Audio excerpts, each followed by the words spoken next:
On Sunday, Austrians will elect their new leader, upending 70 years of post-war political order. On one side is Norbert Hofer of the Eurosceptic anti-immigrant Freedom Party. He's facing the Green Party's Alexander van der Bellen. Both are outside the ruling Social Democratic and Austrian People's Parties that have headed Austria for 7 decades. Joining us now is Bloomberg's Alan Crawford, who covers European governments, and he joins us from Berlin.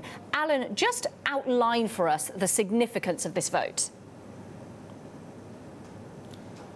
Well, Austria, in common with Germany, the presidential post is actually somewhat symbolic, that the real power is held by the Chancellor.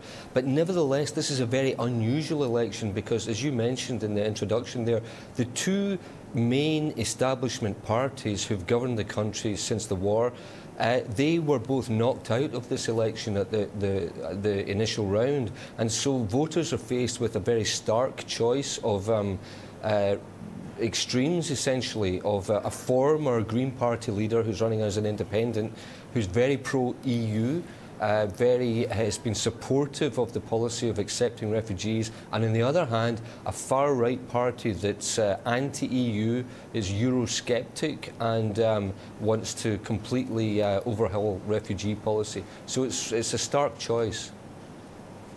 A stark choice indeed. Do we have any signs of which way the vote's going to go, Alan, and what it would mean for the rest of Europe? On the first point, it's genuinely too close to call. Insofar as we can trust opinion polls these days, the latest polls, they were tied. One showed Hofer ahead, and the previous day it showed van der Bellen ahead. So we simply don't know. And as far as the rest of Europe, this is really a barometer for how strong populist sentiment is in Western Europe. So, of course, combined with the Italian vote, it will be very closely watched. Indeed, and we've talked a lot about the Italian vote all this hour. Of course, another country to focus on today is France. Just tell us what we've learned today and this week.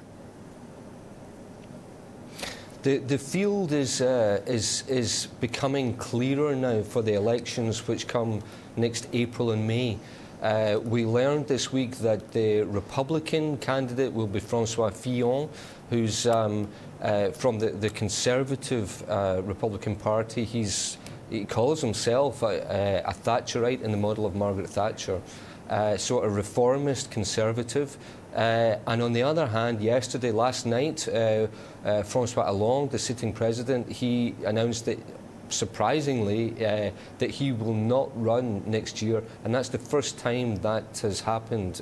A sitting president in France hasn't gone for a second term in more than 50 years. So it's starting to become a little bit clearer what will happen, but at the same time, the polls, again, with the usual caveats, the polls suggest that it would be François Fillon against Marine Le Pen of the National Front going to the second round.